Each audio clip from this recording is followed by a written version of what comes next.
ஆச்சி பாதாம் ட்ரிங்க். ஆச்சி பாதாம் ட்ரிங்க் ஒன்னு வாங்கினா ஒன்னு ஃப்ரீ. மதுரை மீனாட்சி சுந்தரேஸ்வரர் கோவில் 4ஆம் நாள் சித்திரை திருவிழாவில் சுந்தரேஸ்வரரும் அம்மனும் தங்கப்பல்லக்கில் எழுந்தருளும் நிகழ்வு கோலாகலமாக நடைபெற்று வருகிறது. இது குறித்த கூடுதல் விவரங்களை நமது செய்தியாளர் ஹரிகிருஷ்ணன் வழங்க கேட்கலாம். ஹரிகிருஷ்ணன், சித்திரை திருவிழாவின் 4ஆம் நாளில் சுந்தரேஸ்வரரும் மீனாட்சி அம்மனும் தங்க பல்லக்கில் எழுந்தருளும் நிகழ்வு நடைபெற்றுக் கொண்டிருக்கிறது. இது பற்றிய முழுமையான விவரங்களை பதிவு பண்ணுங்க.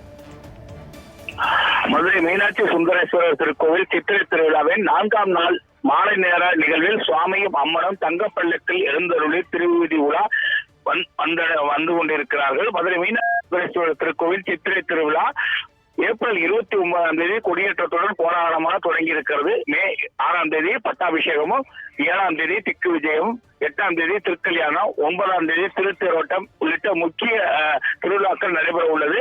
இன்றைய சித்திரை திருவிழாவின் 4ஆம் நாள் மாலை நேர நிகழ்வில் சுவாமியும் அம்மனும் வில்லாபுரம் பாகற்காய் மண்டபப்படியில் எழுந்தருளி பக்தர்களுக்கு அருள்பாலித்தனர்.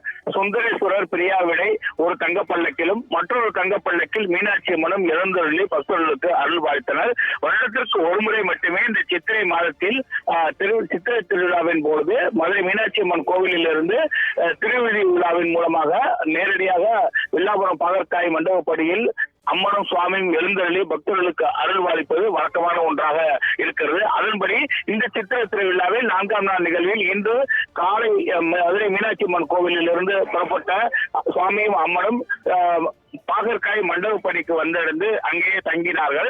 மாலை சிறப்பு பூஜைகள் அலங்காரத்துடன் நடைபெற்றது. அதனைத் தொடர்ந்து அங்கிருந்து தங்கப்பல்லக்கில் புறப்பட்டு திருக்கோவிலை நோக்கி வந்து கொண்டிருக்கிறார்கள். வழியெங்கும் ஏராளமான பக்தர்கள் குழுமி இருந்து அம்மனையும் சுவாமியும் மனமுருக பிரார்த்தனை செய்து வருகிறார்கள்.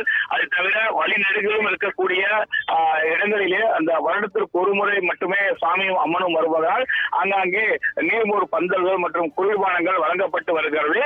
தற்போது வில்லாபுரம் பாகற்காய் மண்டபப்படியிலிருந்து புறப்பட்ட சுவாமியும் அம்மனும் சிறப்பு பூஜைகள் நடத்தப்பட்டு தீபாராதனை காட்டப்பட்டது. அதனைத் தொடர்ந்து சுவாமியும் அம்மனும் தற்போது அங்கிருந்து புறப்பட்டு தெற்கு வாசல், சின்னக்கடை தெரு, தொட்டியன் கிணற்று சந்து, திருக்காவணி மூலவீதி, மீனாட்சி கோவில் தெரு, கிழக்கு சித்திரை வீதி வழியாக மீனாட்சி அம்மன் கோவிலை வந்தடைவார்கள். திருவீதி உலா செல்லும் வழியெங்கும் ஏராளமான பக்தர்கள் குழுமி இருந்து அம்மனையும் சுவாமியையும் வழிபாடு செய்தார்கள். அதனைத் தொடர்ந்து போக்குவரத்து மாற்றங்களும் செய்யப்பட்டிருக்கிறது. ஏற்கனவே 4 மாசி வீதிகளிலே வரக்கூடிய நேரத்தில் போக்குவரத்து மாற்றம் செய்யப்பட்டிருந்தது.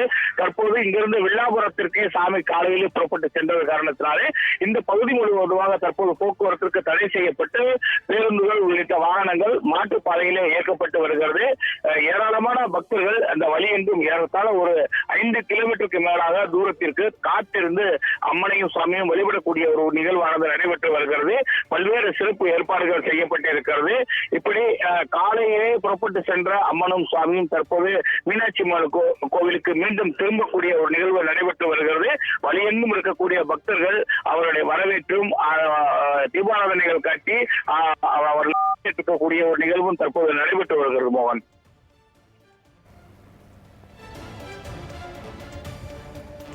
விவரங்களுக்கு நன்றி ஹரிகிருஷ்ணன்.